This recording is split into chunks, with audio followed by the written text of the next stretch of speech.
Yeah, remember this? The people have not forgot everything that led up to this point.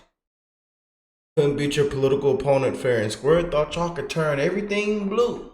Inside job, some of the biggest fraud, scams, the biggest lies. Shame on you Democrats. And you got doggone right. People want to see y'all butt walked out.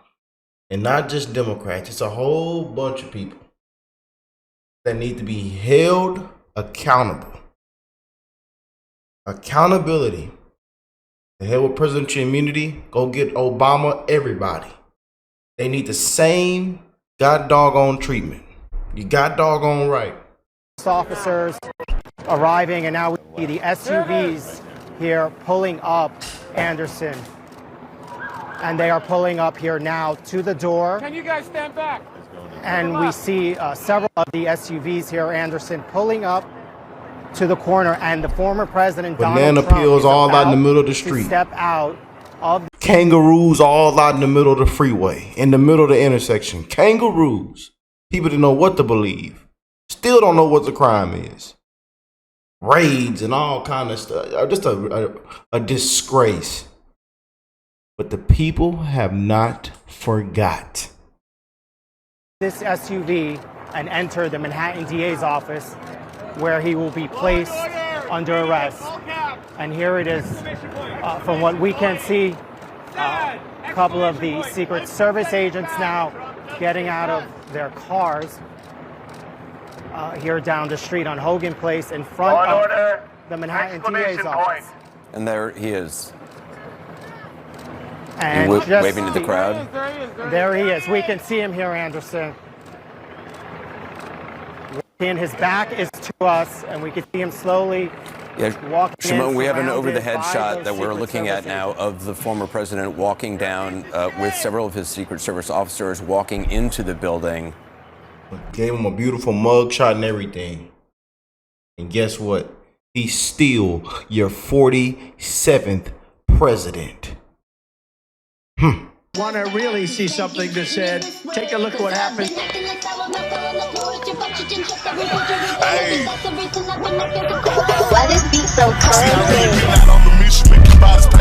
We will make America proud again. And you try to kill our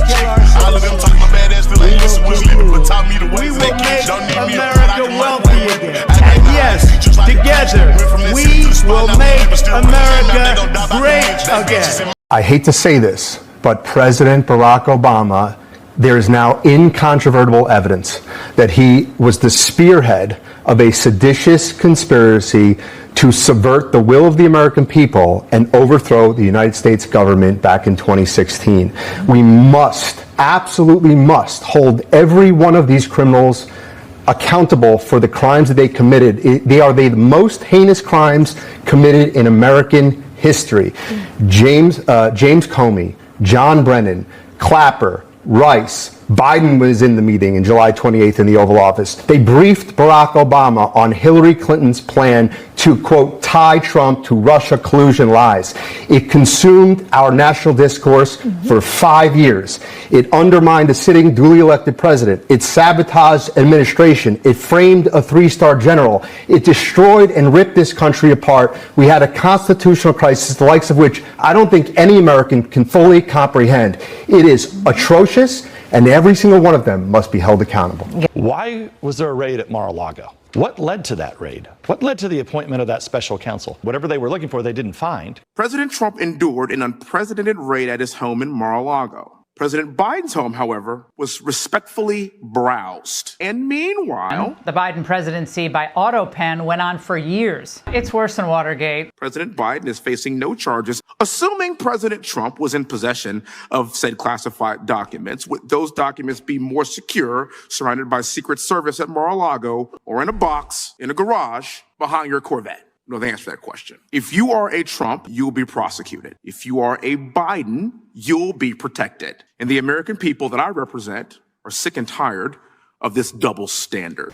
All right, for more on this, let's bring in Jonathan Turley, Fox News contributor, constitutional law attorney, and a professor at George Washington University. Professor Turley, good to see you. Here's Senator Lindsey Graham on Meet the Press over the weekend, calling for an investigation into the Russia collusion hoax. He details that here. I'm trying to let you know and the media know that we found something we didn't know before. At the end of the day, I'm not calling for a prosecution against President Obama for treason, but I am calling for an investigation. All right. So where does this go, Jonathan? Well, it's going to go forward. What the CIA director just said has everyone on a bit of an edge in town, because this is going to be some of the raw data, some of the raw evidence that led to the conclusions of the recently declassified report. And that's going to be rather hard to rebut from many people in Congress and the media. The problem for Democrats and the media is that they're trying to run the same grift on the same marks. I mean, they're trying to tell the public, don't look at this stuff. There's nothing to see here. The public largely rejected that whole pitch when they reelected Donald Trump. And it's not going to really work. I mean, this is very damning stuff. I mean, what was just released, in my view, undermined the testimony of people like John Brennan. But what Radcliffe is talking about is exposing it all to show the public exactly what happened. This is the real Russian conspiracy. There wasn't a Russian collusion conspiracy, but there was a Russian conspiracy.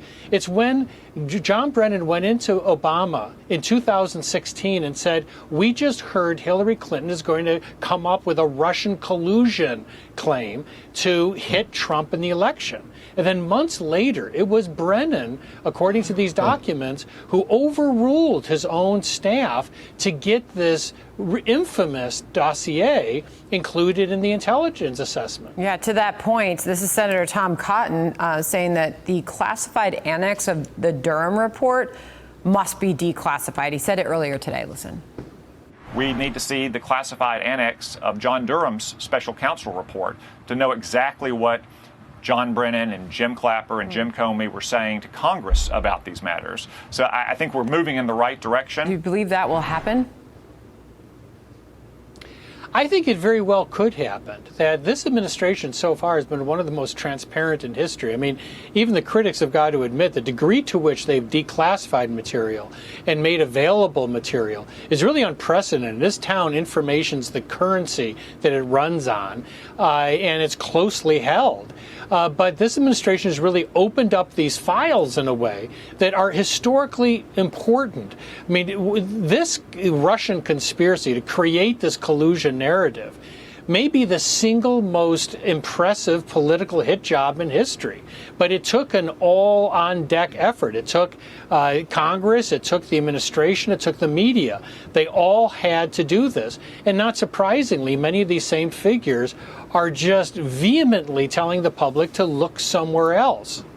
Congressman Rick Crawford weighed in on all of this on Fox News Sunday. Listen.